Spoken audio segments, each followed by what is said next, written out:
आपण सगळेजण लहानपणी शाळेमध्ये गेलेले आहोत, पण मग काही ना काही कारणाने परिस्थिती प्रत्येकाची वेगवेगळी कारणं आहेत. आपण शाळा सोडली, मग कोणी कोणी कुठे कुठे काय काय काम करायला लागले आणि या जगाने आपल्याला बरंच काही शिकवलं. एखाद्या शिकलेल्या माणसासारख्या सगळ्या क्रिया करायला लागल्या, व्यवस्थित जगायला लागले, व्यवहार करायला लागले. आणि एकदा असं सगळं झालं ना की परत कोणी शाळेमध्ये शिकायला येत नाही साधारण. पण मला तुमच्या सगळ्यांचं कौतुक का वाटतं की तुम्हाला पुन्हा एकदा शाळेमध्ये शिकायला यावं असं वाटलं. फक्त मला आता हे जाणून घ्यायचंय की तुम्हाला पुन्हा शाळेत शिकायला यावं असं का वाटतं.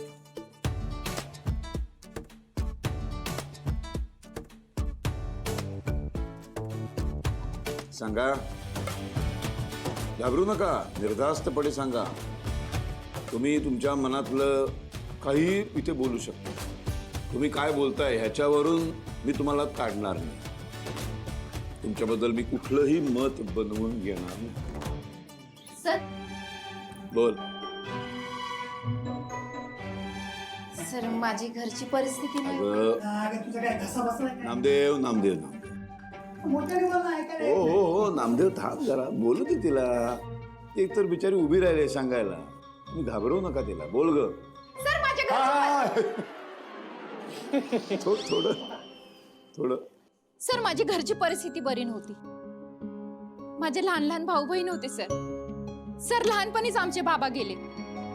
सर्वांची जबाबदारी माझ्या आईवरती पडली. मग तिला मदत व्हावी म्हणून मी पण तिच्याबरोबर घर काम करायला गेले सर. आम्ही दोघींनी घरकाम करून माझ्या भावंडांचं शिक्षण पूर्ण केलं. लहान बहिणीचं लग्न पण केलं. मलाही मिळाला एक वेळा. पण सर मग मी आईला सांगितलं, आता तू काम नको करू, आता मी काम करते, तू बसून आराम कर. तिला मध्ये मध्ये काहीतरी त्रास व्हायचा. ती मला म्हणायची की शीला तू जास्त लोड घेऊ नकोस, सगळ्यांचं तूच बघतीस, आता माझा पण कुठे दवाखान्याचा खर्च करत बसशील, काय होत नाही मला. म्हणून मग मी सर म्हणलं बरं ठीक आहे.